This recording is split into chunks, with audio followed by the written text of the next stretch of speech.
Kumusta mga Repa Pips? What's up? At welcome back to my channel again. Ito na naman tayo. At gumawa tayo dito paint tayo dito ng kulay red na may tricolor na nag-gold mga Repa Pips. So balik ganyan ang gagawin natin sa video na to. Bali hindi nga pala ako gumamit ng mga mica colors dito mga Repa Pips, kundi ang ginamit ko is yung pigment powder. Siyempre para makatipid tayo sa materialis at saka napakabilis tong gawin mga Repa Pips kaysa sa gagamit tayo ng mga mica is napakamahal yan mga Repa Pips. So, bali, ganito yung pinakamabilis na paraan, pinaka-shortcut natin to mga Repa Pips. Dahil napakasimple lang nitong gawin.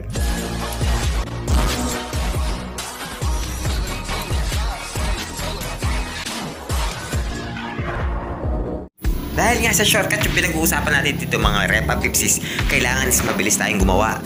So, hindi ko na to kailangan pang hugasan. So, ang ginawa ko is pinunasan ko na lang to ng thinner para matanggal kung mayroon man tong creasy na nakadikit sa surface ng mga paint para yung paint natin is didikit dito. Kadalasan nga ginagamit ko dito is yung gaas na linalagay natin na pangkarga doon sa motor. So dito is gumamit na lang ako ng thinner dahil wala akong gas ngayon na available. So pagkatapos natin yan mapunasan ng gas is pwede na yan na i-primer na natin mga Repa. So right na tayo sa primer pagkatapos nito. No need na to na sabunin o kaya hugasan pa ng tubig. Dahil pagka ginawa natin yun is sayang yung oras. Kailangan pa natin patuyuin, punasan bago tayo makapag-start mag-paint. Pero dito is after nating mapunasan ng thinner is ready to go na tayo. At syempre mapapansin nyo dito mga Repaps na naka-masking tape yung ating brake drum pati yung kanyang pito para hindi siya marumian o madapuan ng kahit anumang pintura.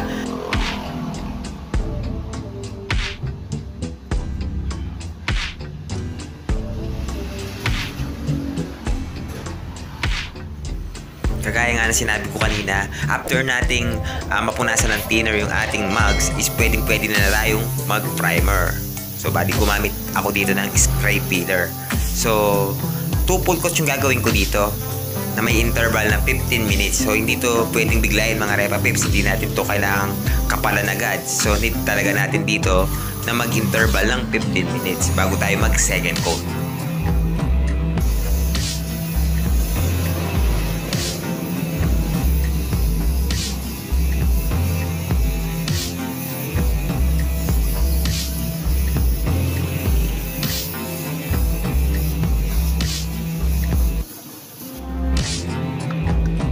Bali dito, after nating mapatuyo yung ating primer ng 1 hour, is lilihain natin ito ng 600 grit. At dahil pula yung i-base color natin dito, is need muna nating mag-spray dito ng silver.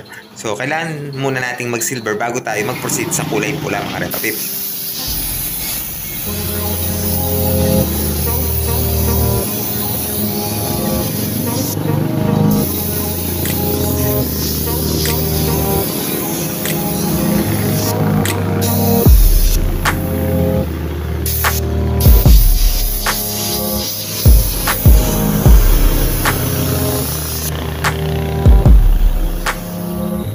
Pagkatapos natin magpintura ng kulay pula is kailangan nating gumamit ng pigment mga Repaps. Ito yung ginamit kong pigment.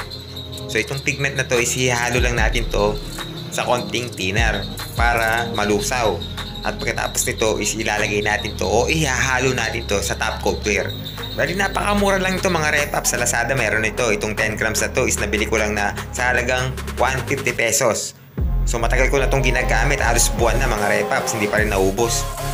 Bali, haluan lang natin ito ng konting thinner para malusaw. So pagkatapos nito is magtitimpla tayo ng top coat clear mga Repa Pips. Ang gagamitin kong top coat clear na panghalo dito is yung K92 na mga Repaps. Dahil yung K92 is napakadali lang ng mixing ratio nito. So 3:1 ang mixing ratio nito. At pagkatapos is hihalo lang natin dito yung pigment na nilusaw natin sa thinner. So, ganun lang yung kadali mga Repaps. Napakasimple lang. Tapos, pwede na natin itong itap coat dun sa ating mugs na pininturahan natin ng kulay pula. Bali, umpisa natin magtimpla mga Repaps. Maglalagay ako dito ng clear coat. So, bali, tatansyahin ko na lang. Basta 3:1 ang ratio nito. So, kung ganito karami, so, imagine na lang natin na 3 parts ito, tapos maglalagay tayo ng 1 parts nung catalyst. Hindi pwedeng walang catalyst to mga Repa Pips dahil pagka ito is walang catalyst na linagay mo, is hindi yan matutuyo. So, need na may catalyst. So, bali ganito yung catalyst niya mga Repaps. ito yung pinaka-hardener. Kaya nga nakalagay na hardener para tumigas. So need talaga, itong dalawang ito is magkasama talaga yan mga repaps. Pagka tatap coat clear tayo, itong dalawang ito is napaka-importanting pagsamahin. So bali maglalagay tayo ng 1 parts nito mga repaps. So bali imaginary na lang yung gagawin natin dito. So tansya-tansya na lang. So wala nang masyadong sukat-sukat dahil hindi naman ito ganun kaselan. So, sa tingin ko is nasa 1 part na itong ganito karami. At ihahalo na natin to sa ating clear coat. So itong dalawang components lang pag-ahaloy natin mga Repa Pips. Pagkatapos natin itong halong mabuti, is ilalagay na natin dito yung ating tinipla kanina na pigment na gold yellow. So ganyan lang yan mga Repaps, napakadali lang gawin. So bali ito is ihahalo lang natin. Hindi na natin ito ilalagay lahat. So kumbaga tatansyahin lang natin. So kalahati ang nilagay ko. Pagkatapos is pwede na natin itong itap coat dun sa ating mugs. At nasa sayo na yan mga Repaps kung gusto mo pang itap coat ng isa pang beses na wala ng pigment.